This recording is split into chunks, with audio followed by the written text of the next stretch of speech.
Hello student, मैं Jyoti Saxena, assistant professor government MS college Bikaner.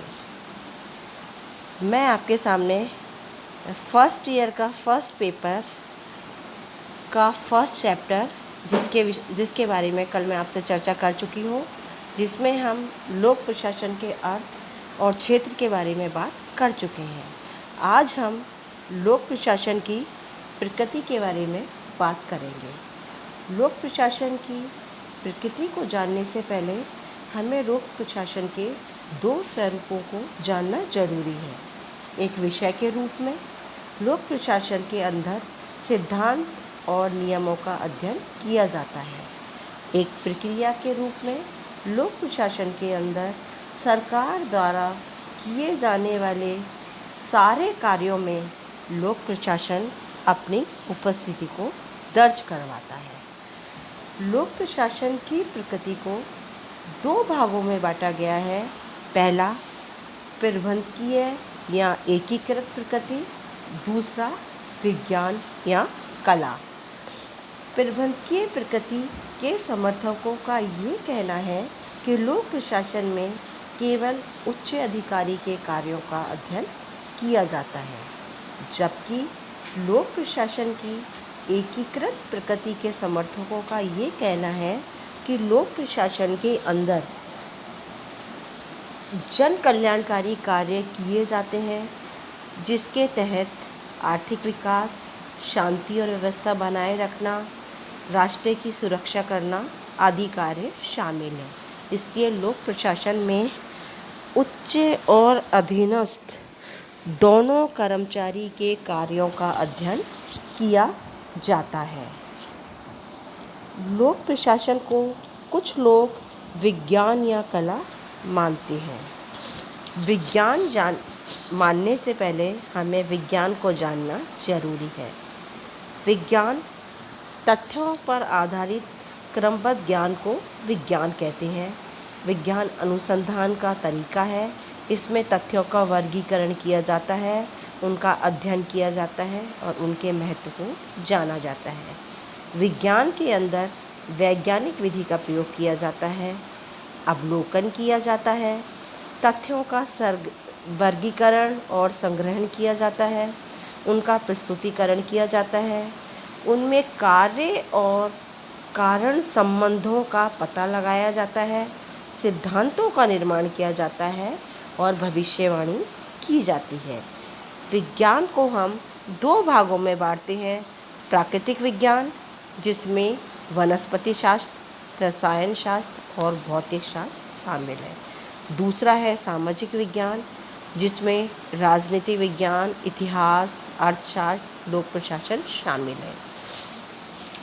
लोक प्रशासन अपने भौतिक स्वरूप में एक भौतिक विज्ञान है, क्योंकि इसमें कुछ भौतिक परिस्थितियों के अंदर घटनाएं संचालित होती हैं, जैसे मनुष्य को भूख लगना, पौधों का उगना, मौसम संबंधी गतिविधियां, पृथ्वी का परिभ्रमण करना। लेकिन कुछ ऐसी भी गतिविधियां हैं जो व्यक्ति अपने परिवार या समाज के अंदर करता है, जैसे अपने पराये का भेदभाव करना, सही गलत को समझना, आदेश देना, गुस्सा करना आदि। लोक प्रशासन एक सामाजिक विज्ञान है, क्योंकि इसका संबंध मानव समाज और मानव के व्यवहार से है। लोक प्रशासन को कुछ विद्वान विज्ञान मानते हैं और कुछ विद्वान विज्ञान नहीं मानते।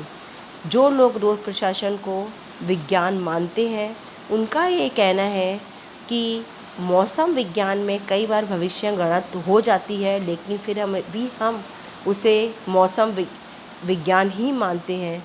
डॉक्टर के द्वारा कई बार इलाज करने पर भी जब मरीज़ ठीक नहीं होता, तब भी हम उसे डॉक्टर मानते हैं।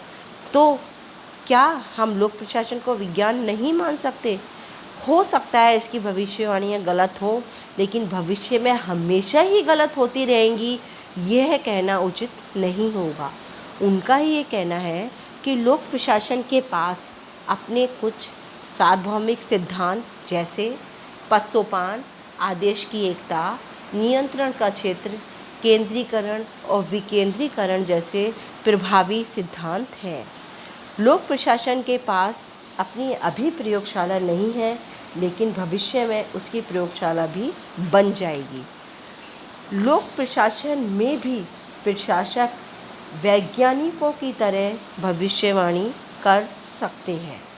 लोक प्रशासन को विज्ञान माने या ना माने, इस विषय में रॉबर्ट डहल ये कहते हैं कि लोक प्रशासन के अध्ययन को जब तक तुलनात्मक नहीं बनाया जाता, तब तक लोक प्रशासन को हम विज्ञान मानने के दावे को खोखला ही मानेंगे। कुछ लोग विद्वान ऐसे हैं जो लोक प्रशासन को विज्ञान मानते हैं।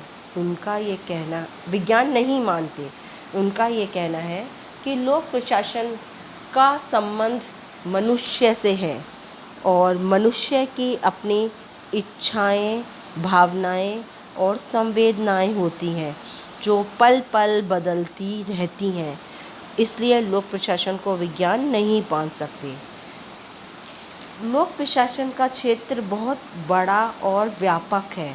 इसमें हम वैज्ञानिक विधियों का प्रयोग नहीं कर सकते। विज्ञान मूल्य तटस्थ होता है, लेकिन लोक प्रशासन कभी भी मूल्यों से अर्थात अलग नहीं हो सकता है, क्योंकि उसका कार्य क्षेत्र तो केवल समाज ही है। लोक प्रशासन में अभी वैज्ञानिक पद्धति और उपकरण नहीं है, लेकिन भविष्य में भी ना हो ऐसा हम नहीं कह सकते। लोक प्रशासन के पास परीक्षण योग्य सिद्धांत नहीं है, लेकिन जिनके आधार पर हम भविष्यवाणी कर सकें, इसलिए हम इसे विज्ञान नहीं मान सकते। लोक प्रशासन एक कला के रूप में, कला का अर्थ है ज्ञान और अभ्यास के जरिए किसी भी कार्य को करने की क्षमता को हम कला कहते हैं। कलाकार जन्मजात होते हैं, वो अपनी प्रतिभा के बल पे अपनी कला को निखारते रहते हैं। प्राचीन काल के शासकों ने अपने शासन व्यवस्था से यह साबित कर दिया कि प्रशासन संचालन करना एक कला है। एक संगठन में बहुत सारे अधिकारी आते हैं। कुछ अधिकारी ऐसे होते हैं जो बहुत सारे प्रयास कर लेते हैं, लेकिन अपना काम नहीं करवा पाते। लेकिन कुछ ऐसे भी अधिकारी आते हैं जो अपनी क्षमता, योग्यता के बल पर बिना प्रलोभन या बिना किसी भय के उन्हीं अधीनस्थों से अपना काम करवा लेते हैं। इसलिए कहा जा सकता है कि प्रशासन संचालन करना एक कला है। जिस प्रकार कला की अभिव्यक्ति का एक माध्यम होता है, उसी प्रकार लोक प्रशासन की अभिव्यक्ति का माध्यम होता है उसका वातावरण, उसके उद्देश्य, जिसके आधार पर किसी संगठन की स्थापना की जाती है। लोक प्रशासन में कला में सत्यम, शिवम और शिव की अभिव्यक्ति होती है और ये तीनों कार्य लोक प्रशासन में किए जाते हैं। कला में सिद्धांत और व्यवहारों में अंतर संबंध होता है। लोक प्रशासन में भी ये विशेषता पाई जाती है।